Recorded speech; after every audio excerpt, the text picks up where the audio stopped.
I don't have as good a story to tell as Paul Pliszko, but I'm very moved by this, very much indeed, thank you.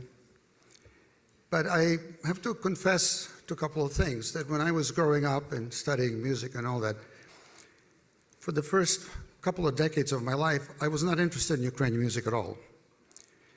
I found it, particularly as a pianist, most of it not particularly interesting. At least that's what I was able to find. But then something happened very interesting in around 1969. I ran across a catalog which MCA Music had. It was a company in the United States, no longer in existence. And it had among it music and books that was represented accomplishments of Soviet Union. Among them were a couple of scores that I became quite interested in. And among them was Latoshinsky's Second Symphony, Leonid Hrabowski's Symphonic Frescoes, and a couple of other small things. And most important, Українське музикознавство, Ukrainian Musicology, Volume 3.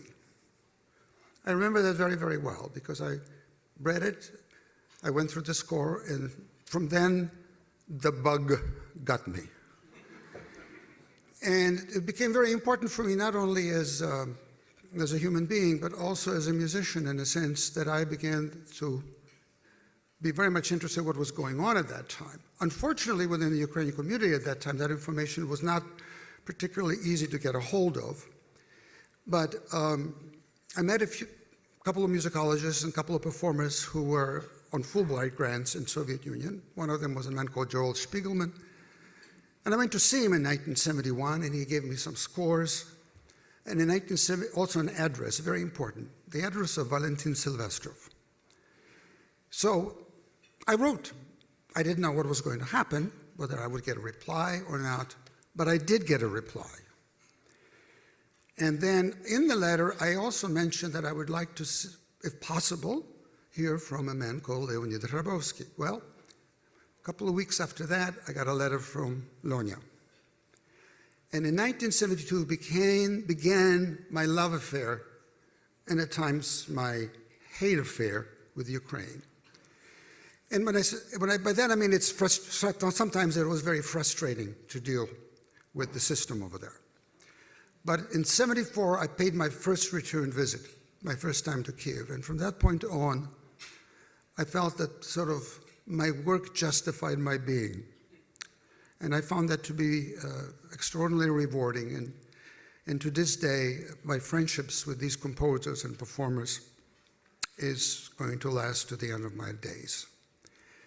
And finally, I looked on that internet, where is, there you are, who is a seducer of us all. I looked on the internet, and there was an interview with Valentin Silvestrov, because I knew him, as I said, since '72, personally since '74, and he was generally fairly apolitical, and he joined the people on Maidan, and he made a very interesting statement in that interview, which he said, no matter what happens, as of now, the people have won, that they made their voice very clearly heard, and he joined them.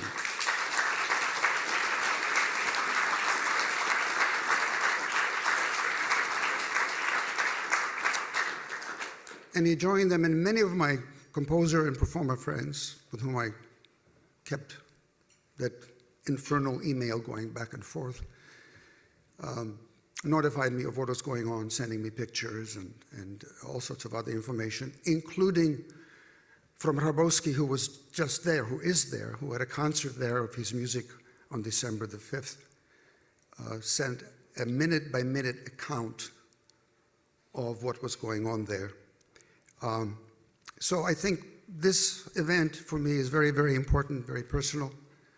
I'm very grateful to all of you for it. And I hope you will find out more about Ukrainian music and Ukrainian art and Ukrainian culture, because those things are the things that will make the world care about us. Keep that in mind. It is the culture of a country that matters to the world more than anything else in terms of its image. Thank you very much.